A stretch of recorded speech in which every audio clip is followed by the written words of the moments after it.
Oh, you can't see me, can you? Hang on.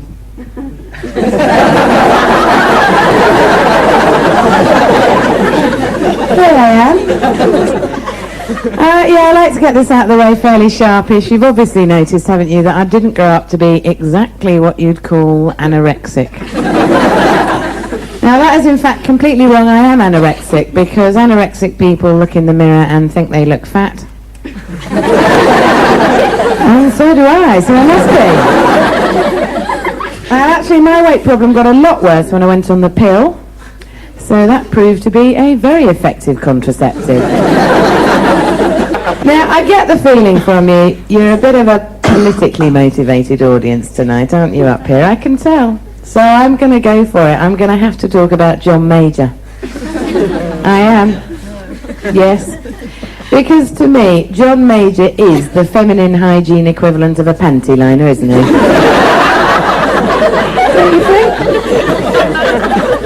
And it's something I'm very worried about. You know, I'm worried about panty liners at the moment, because I'd like to know why women go out and buy them when they could be out buying beer and fags like I do. I can't understand it. You can't get pissed on a panty liner. That's my motto. So don't buy them. Besides, you know, what was wrong with those navy blue baggy knickers we used to wear at school? Absolutely nothing.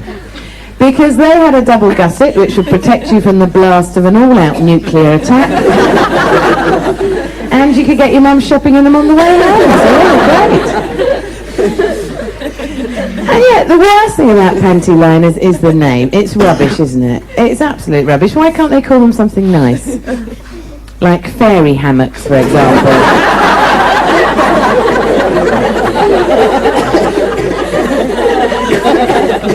And you know, let's be perfectly honest about this. Most of today's knickers are so small you couldn't actually get a fairy hammock into them, could you?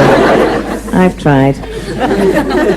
I actually think everyone's got two different types of knickers, really. The type you don't mind showing to people.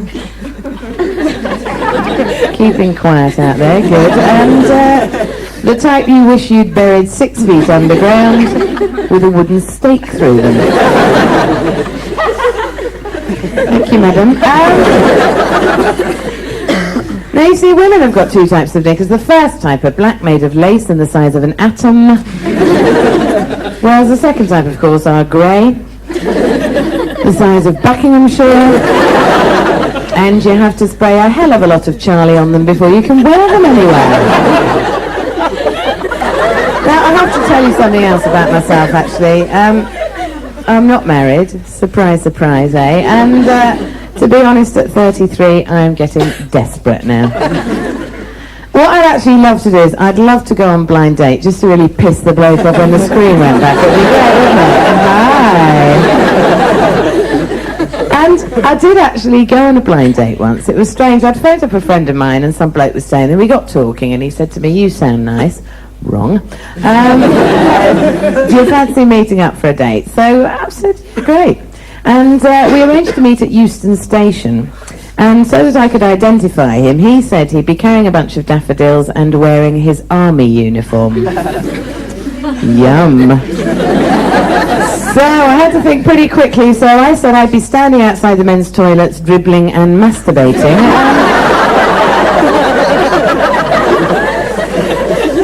And he turned up. But I think you all know what Euston Station is like. Thankfully, there was just so many of us dribbling and masturbating outside the men's toilets that he ended up with this bloke called Reg from Hull. So it all went very well, really. And you see, that's one thing actually that I like about women, is that when you get women together in a big group, even if they're a bit pissed, on the whole, they don't tend to be violent. But I have to say, actually, I changed my mind recently when I watched the last Tory party conference, because there they all were. All these old bats from Surrey, bowling for the death penalty. And it actually made me think, you know, you can divide women that vote Tory into two groups, really. You've got the sort of 65-year-old battle axe who's married to a retired pit bull terrier. And then you've got the ones I really hate. They're the young women that vote Tory, because they model themselves on Princess Diana. Same two CSEs. Anorexia and crass stupidity, if you want to know what they are. Oh, good Lord, we've got a load of royalists in tonight, haven't we? Hooray. All right, we've got a big group of sociologists at the back going, no, you can't do that. You can't split them into two broad groups like that. It's not on. So I always say, all right, then there is actually something that all women that vote Tory do have in common, and that's that they all deserve a good kick in the fanny from me. And one thing I think is needed in this country is a decent agony aunt, really, don't you? Because they're rubbish, aren't they? They are. Claire Rainey, you know, you write to her, dear Claire, my entire family's just died of cancer, what shall I do? And she says, knit yourself a scarf and you'll feel better. What a wanky old trout that woman is, isn't she? So I'm going to be a down-to-earth, pragmatic agony aunt. That's what I'm going to be, and I've been practicing. And I'm going to start with a problem I found in the News of the World, actually. So we'll all have to step down the old evolutionary ladder a bit to understand it. But see what you think. This one says, dear Unity, whenever I put on my daughter's slimline Wellington boots, I get very sexually excited. Is this wrong? I'm 52 and recently widowed. Well, you see, what Unity actually says in reply is, no, it's not wrong, but it would be better to find yourself a new man because a man is much more fun than a Wellington boot. Well, Unity, I'm afraid I beg to differ there. And I think that's that one sorted out, isn't it? Fine. Now, I've got a couple here as well from my favourite mag, which is Weekend magazine, which is superb. You must read it because the people that write in are balmy. Completely. Like this one here. Dear David, I'm a police constable. That's not actually the problem, it does go on after that.